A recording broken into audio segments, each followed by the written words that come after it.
ऐं ह्रीं क्लीं शङ्कराय मम सकलजन्मान्तरार्जितपापविध्वंसनाय श्रीमते आयुप्रदाय धनदाय पुत्रदारादिसौख्यप्रदाय महेश्वराय ते नमः।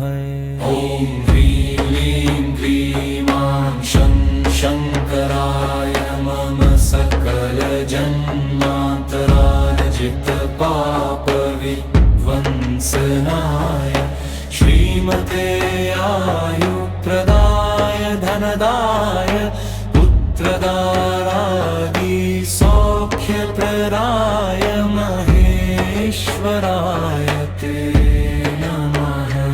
ॐ ह्रीं क्लीं शङ्कराय मम सकलजन्मान्तरार्जितपापविध्वंसनाय श्रीमते आयुप्रदाय धनदाय पुत्रदारादिसौख्यप्रदाय महेश्वराय ते नमः। ॐ ह्रीं क्लीं शङ्कराय मम सकलजन्मान्तरार्जितपापविध्वंसनाय श्रीमते आयुप्रदाय धनदाय पुत्रदारादिसौख्यप्रदाय महेश्वराय ते नमः। ॐ ह्रीं क्लीं शङ्कराय मम सकलजन्मान्तरार्जितपापविध्वंसनाय श्रीमते आयुप्रदाय धनदाय पुत्रदारादिसौख्यप्रदाय महेश्वराय ते नमः।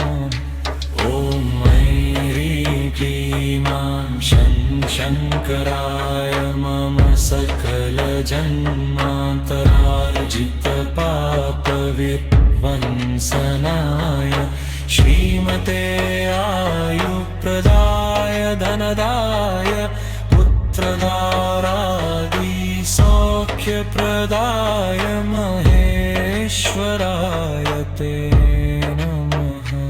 ॐ ह्रीं क्लीं शङ्कराय मम सकलजन्मान्तरार्जितपापविध्वंसनाय श्रीमते आयुप्रदाय धनदाय पुत्रदारादिसौख्यप्रदाय महेश्वराय ते नमः।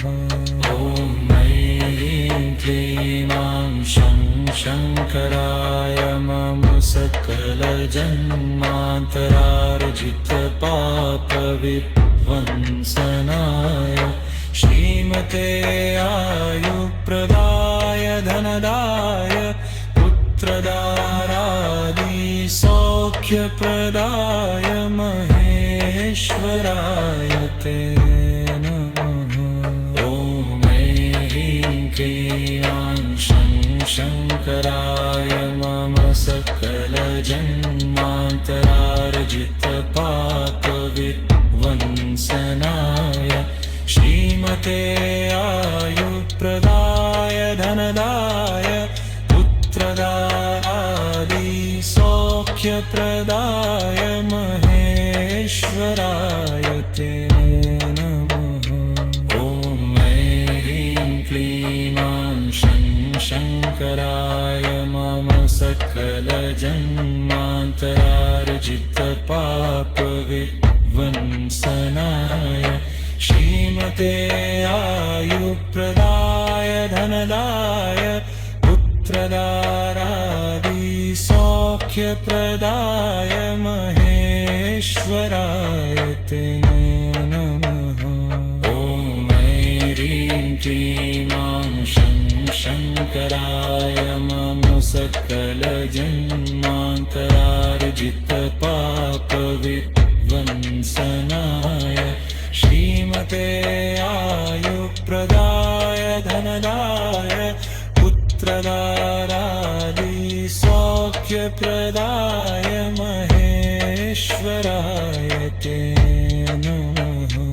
ॐ ऐं ह्रीं शङ्कराय मम सकलजन्मान्तरार्जितपापविध्वंसनाय श्रीमते आयुप्रदाय धनदाय पुत्रदारादि सौख्यप्रदाय महेश्वराय ते